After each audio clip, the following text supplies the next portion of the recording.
Hello, people of purpose, person of purpose.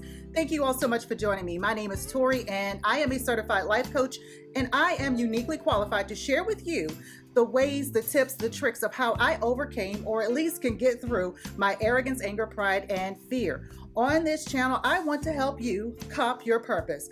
Clarify, organize, plan, prepare. Whatever you want those P's to mean, prepare or plan, same difference. They're synonyms. We can go with it, right? But that is the intent of this channel.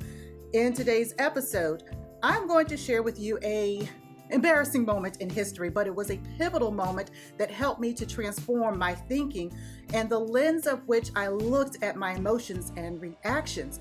I hope you can use this as a catalyst to dig a little bit deeper and think about how you are reacting. And are you taking responsibility for your actions and reactions? This is season 4. We are dealing with arrogance and pride through this next 12-week series, and you're watching Talking on Purpose with Torrie, the internet show.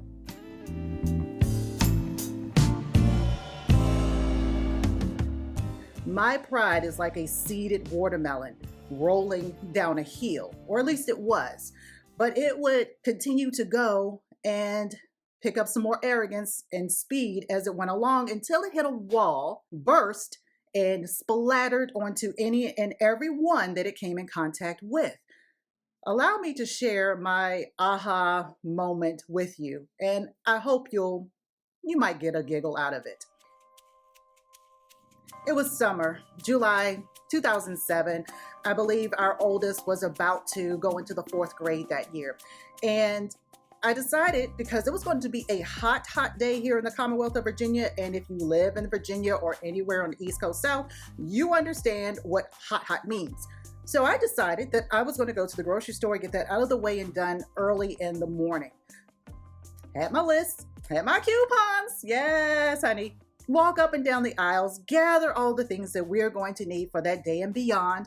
Go to the register, pay for, load up the cart. I'm one of those neurotic people when it comes to groceries. I need them to be packed specifically in the order in which they are going to enter my car.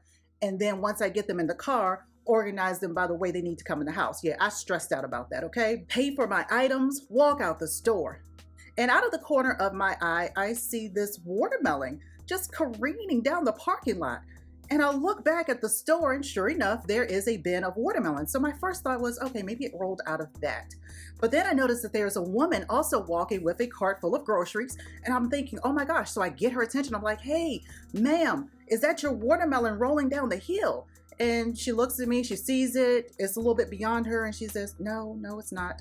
And I was like, okay.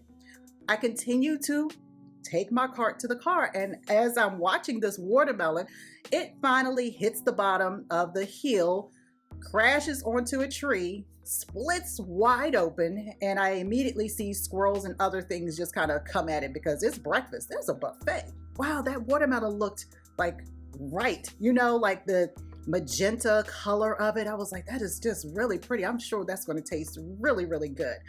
I'm unpacking. I get to the bottom of the cart, the place that, you put all the things that are really super heavy. I get to the bottom of it where I had a case of water, some canned goods, and yes, a watermelon. But my watermelon ain't there no more. It's not there. Here is my arrogance moving in my mind. My first thought was, my watermelon must still be in the grocery store, and that cashier did not put it back on the cart, even though I just told her I had one, but she had to take it off of the cart in order to scan it. Like, she couldn't just believe that I had a watermelon under the cart. She couldn't just put in the PLU number and let it go. There was no way possible that the watermelon that I watched roll down the hill could have been mine, because my pride was not going to allow me to believe that possibility or that truth. I want to use this story as a teaching tool, something that I am sure many of us have experienced something like this, that what is happening could not be my fault. Number one, that assumption, which is I didn't fact check. When I saw that watermelon rolling down the hill, I didn't look at my own cart to see if it was possible that it was mine. And why not? Because my arrogance wouldn't allow me to even factor that into that truth. My arrogance also wouldn't allow me to ask for help. My arrogance wouldn't allow me to believe that I had made an error or a mistake because I methodically placed all of my groceries in the cart. So because I did that, it was impossible. My arrogance kicked into overdrive, and that's where my pride stepped in, because I could not be embarrassed to be running after this watermelon that costs, $4 or $5. I can't be that thirsty or dehydrated or whatever. So my pride told me, no, that's not, it's not yours, boo. It's not yours. Don't go running after that. You're going to look crazy. Think about how people going to see you. What does that even look like? Black women running down the parking lot, chasing after a watermelon. Could you see the headline? So my pride would not allow me to go after it. So you see how all of those things stacked up against the fact that that was my responsibility, and I let go of it.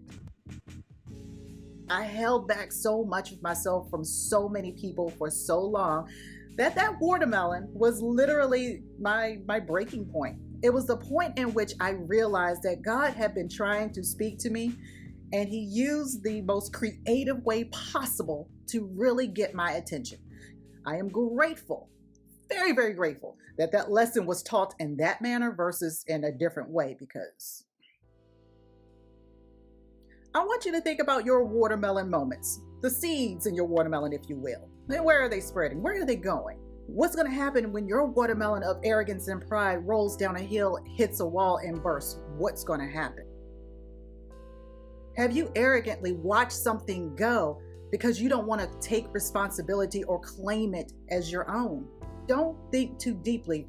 Really, whatever immediately pops into your head first, write those down. And then ask God to help you renew your mind. See it a different way so that you can be prepared through this planning of organizing your thoughts, because now you've gained clarity. You can behave differently.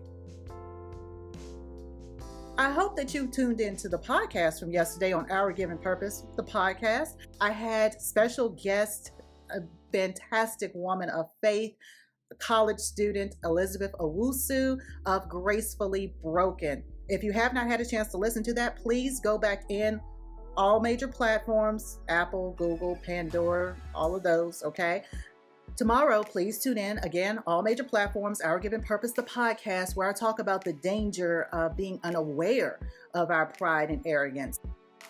Friday is the weekly devotional, as well as the news, where everything we've talked about this week will be neatly packaged in email form and also on the website, www.ourgivenpurpose.com. This year, Our Given Purpose, we're focused on these 12-week sessions. The first was dealing with anger. Now we're at arrogance and pride, and we will end with the fear. So I hope that you will continue to tune in. Please share this content with a friend, a family member, coworker, whoever you are close to, and even those you're not close to. Just go ahead and share it, because you never know who may need to hear what you've heard and experienced for yourself. You've got your homework. I've challenged you to write down your thoughts, talk about your own traveling watermelon, and I will see you all next week.